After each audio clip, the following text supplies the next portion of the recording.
ಪಾಪ ದೇವರು ನಮಗೇನೋ ಒಂದು ಕಷ್ಟ ಕೊಟ್ಟು ಅದರಿಂದ ನಮಗೆ ಒಳ್ಳೆ ಪಾಠ ಕಲಿಸಿ ಇನ್ನಷ್ಟು ಒಳ್ಳೆ ಲೈಫ್ ನಮಗೆ ಕೊಡಬೇಕು ಅಂತ ಡಿಸೈಡ್ ಮಾಡಿಕೊಂಡು ಏನೋ ಒಂದು ಕಷ್ಟ ಕೊಟ್ಟರೆ ಅದನ್ನು ನಾವು ಅರ್ಥ ಮಾಡ್ಕೊಂಡಿರೋ ದೇವ್ರನ್ನ ಏನೇನೋ ಅಂದ್ಕೊಬಿಡ್ತೀವಿ. ದೇವರೇ ಇಲ್ಲ ಅದು ಇದು ಅಂತ. ಆ ಥರ ಯಾರೂ ಯೋಚನೆ ಮಾಡೋಕ್ಕೆ ಹೋಗಬೇಡಿ.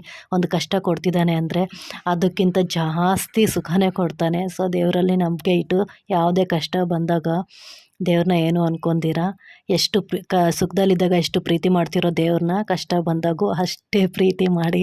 ಸೊ ಖಂಡಿತ ದೇವ್ರು ಒಳ್ಳೇದು ಮಾಡ್ತಾರೆ. ಇನ್ನು ವಿಡಿಯೋ ಸ್ಟಾರ್ಟ್ ಮಾಡೋಣ ಗಾಯ್ಸ್. ಇದು ಮಂಡೇ ಲಾಗ್ ಆಗಿರುತ್ತೆ, Monday evening log. Hello guys, welcome back to my YouTube channel Shivarathi. So ಇವತ್ತು ಮಂಡೇ.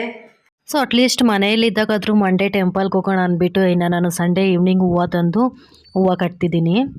ನಾನು ನಮ್ಮ ಹಸ್ಬೆಂಡ್ ಇಬ್ಬರು ಮಂಡೇ ಮಾರ್ನಿಂಗೆ ಟೆಂಪಲ್ಗೆ ಹೋಗೋಣ ಅಂತ ಪ್ಲ್ಯಾನ್ ಮಾಡಿದ್ವಿ. ಬಟ್ ಮಂಡೇ ಮನೆಗೆ ರಿಲೇಟಿವ್ಸ್ ಬಂದಿರೋದ್ರಿಂದ ಸೊ ಪ್ಲ್ಯಾನ್ ಕ್ಯಾನ್ಸಲ್ ಆಯಿತು. ಅಟ್ಲೀಸ್ಟ್ ಈವ್ನಿಂಗ್ ಆದರೂ ಹೋಗಬೇಕು ಅಂತ ನಾನು ಈವ್ನಿಂಗ್ ರೆಡಿ ಆಗ್ತಿದ್ದೆ.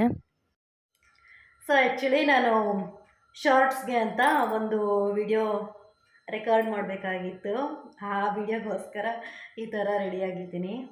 ಇನ್ನು ವಿಡಿಯೋ ಕಂಪ್ಲೀಟ್ ಮಾಡಿಕೊಂಡು ಈಗ ಡ್ರೆಸ್ ಚೇಂಜ್ ಮಾಡಿ ನಾನಿನ್ನು ಟೆಂಪಲ್ಗೆ ಹೋಗಬೇಕು ಅಂತ ಅಂದ್ಕೊತಿದ್ದೆ. ಅಷ್ಟರಲ್ಲಿ ನಮ್ಮ ಹಸ್ಬೆಂಡ್ ಕಾಲ್ ಮಾಡಿ ನನಗೆ ತುಂಬ ಹಸುವಾಗ್ತಿದೆ, ಆಫ್ಟರ್ನೂನ್ ಲಂಚಿಗೆ ಬಂದಿರಲಿಲ್ವಲ್ಲ ಅಂತ ಅಂದರು. ಇನ್ನು ನಾನು ಸರಿ ನಾನೇ ತಗೊಬರ್ತೀನಿ ಅಂದ್ಬಿಟ್ಟು ಬಾಕ್ಸ್ ರೆಡಿ ಮಾಡಿಬಿಟ್ಟು ಈಗ ಹೋಗಿ ಅವ್ರಿಗೆ ಬಾಕ್ಸ್ ಕೊಟ್ಬಿಟ್ಟು ನಾನು ಟೆಂಪಲ್ಗೆ ಹೋಗೋಣ ಅಂತ ಡಿಸೈಡ್ ಮಾಡಿಕೊಂಡೆ. ಸೊ ಆ್ಯಕ್ಚುಲಿ ಪ್ರತಿ ಸೋಮವಾರ ಉಪವಾಸ ಇದ್ದು ಪೂಜೆ ಮಾಡ್ತಿದ್ದೆ ನಾನು ಬಿಫೋರ್ ಮ್ಯಾರೇಜ್. ಬಟ್ ಈಗ ಮನೆ ಕೆಲಸ ಆಚೆ ಕೆಲಸ ಅದರಲ್ಲೇ ಟಯರ್ಡಾಗಿ ಹೋಗ್ತೀನಿ. ಅದರಿಂದ ಆ ಥರ ಉಪವಾಸ ಇದ್ದು ಪೂಜೆ ಮಾಡೋಕ್ಕಂತೂ ಆಗ್ತಿಲ್ಲ. ಅಟ್ಲೀಸ್ಟ್ ಮನೆಯಲ್ಲಿದ್ದಾಗಾದರೂ ಮಾಡೋಣ ಅಂತ ಅಂದ್ಕೊತಿರ್ತೀನಿ. ಬಟ್ ಆದರೂ ಟಯರ್ಡಾಗಿ ಹೋಗ್ತೀನಿ. ಏನೋ ಈ ನಡುವೆ ಮಾಡೋಕ್ಕೆ ಆಗ್ತಿಲ್ಲ. ನಾನು ಯಾವುದೇ ಟೆಂಪಲ್ಗೆ ಹೋಗಲಿ ನನಗೆ ಅಲ್ಲಿಂದ ಒಂದು 15-20 ಮಿನಿಟ್ಸ್ ಆದರೂ ಅಲ್ಲಿಂದ ಆಚೆ ಬರೋಕ್ಕೆ ಇಷ್ಟನೇ ಆಗಲ್ಲ. ಯಾಕಂದರೆ ಟೆಂಪಲ್ ಅಷ್ಟೊಂದು ಪಾಸಿಟಿವ್ ವೈಬ್ಸ್ ಕೊಡುತ್ತೆ, ಪ್ರಶಾಂತವಾಗಿರುತ್ತೆ ಮನಸ್ಸು, ಅಲ್ಲೇ ಇದ್ಬಿಡೋಣ ಅನಿಸುತ್ತೆ. ಸೊ ಇಲ್ಲಿ ಶಿವನ ಮುಂದೆ ಕೂತ್ಕೊಂಡು ಯಾರೋ ಒಬ್ಬರು ತುಂಬಾ ಅಳ್ತಾ ಅವ್ರ ಕಷ್ಟ ಹೇಳ್ಕೊತಿದ್ರು. ನನಗೆ ತುಂಬಾ ಬೇಜಾರಾಯಿತು ಅವ್ರನ್ನ ನೋಡಿಬಿಟ್ಟು. ಒಬ್ಬ ನಮಗೆ ಕಷ್ಟ ಅಂದ್ಕೊಂಡ್ರೆ ನಮಗಿಂತ ಜಾಸ್ತಿ ಕಷ್ಟ ಅನುಭವಿಸ್ತಿರೋರು ಎಷ್ಟೊಂದು ಜನ ಇದ್ದಾರೆ ಅಲ್ವಾ ಅಂತ ತುಂಬಾ ಬೇಜಾರಾಯಿತು.